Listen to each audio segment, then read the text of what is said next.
très belle soirée, un bon spectacle et nous sommes contents d'avoir passé ce moment ensemble.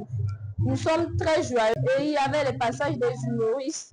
J'ai aimé le passage de Maurice Covia qui m'a fait égayer. J'ai ri aux éclats. J'ai vraiment aimé.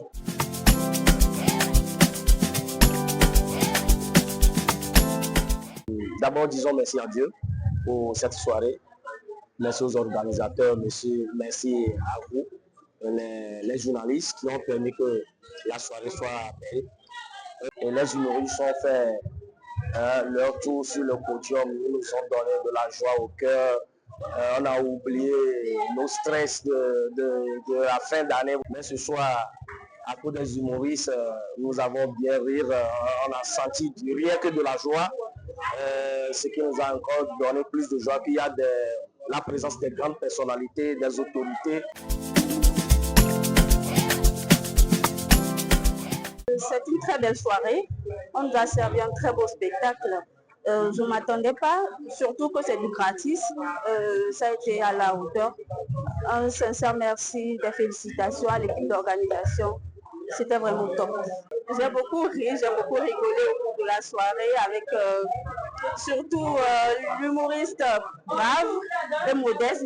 C'était vraiment top. C'est parfait.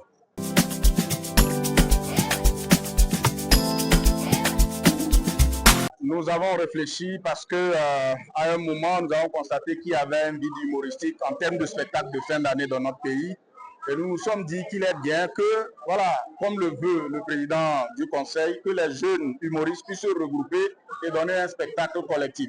C'est ce que nous avons fait et cette année particulièrement, nous sommes à la 3e édition. Donc, Bye Bye 2025, c'est un projet de spectacle, voilà, typiquement togolais, à l'image de celui de la Côte d'Ivoire ou dans d'autres pays comme Bonjour.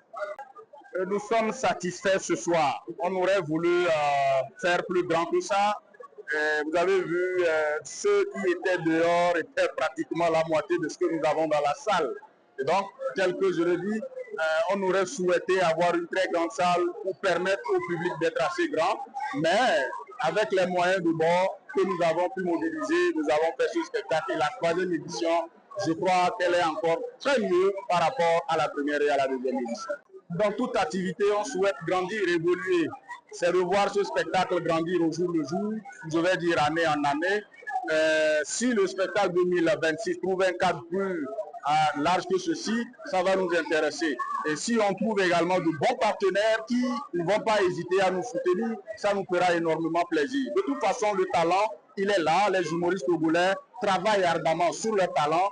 Et le produit, il est là, il faut le promouvoir. Je saisis ici l'occasion pour dire un sincère merci à notre parrain, Togboui Lanklivi Adjikou Premier, qui est le chef quartier d'Adapamé.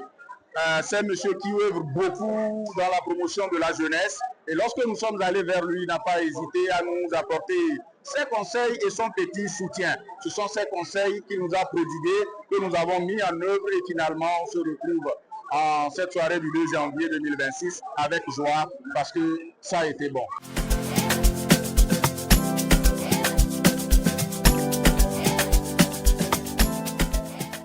D'abord, permettez-moi de saisir cette occasion pour souhaiter une bonne et heureuse année à ceux qui étaient dans la salle aujourd'hui. Nous félicitons les organisateurs de ce spectacle qui a mis à l'honneur les jeunes humoristes togolais et qui a égayé toute cette population de Legacito et de Agoué, sinon du Grand Lomé, et pour faciliter le passage à la nouvelle année.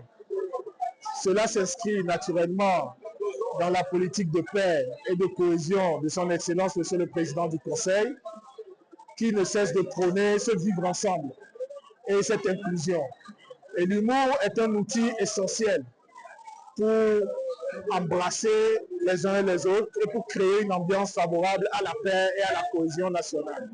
Donc je ne peux que féliciter les organisateurs, féliciter les humoristes, féliciter les artistes et souhaiter que ce spectacle ait une longue vie, qu'il aille de victoire en victoire et que l'humour dans notre pays, sinon la culture de manière générale, ne cesse de se développer au bénéfice des populations togolaises.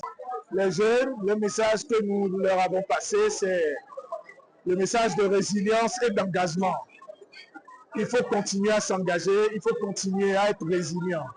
Les initiatives que vous prenez, les pouvoirs publics, sur les très hautes instructions de son Excellence M. Faure Essozinga Sindé, sont attentifs à ce que vous prenez comme initiative.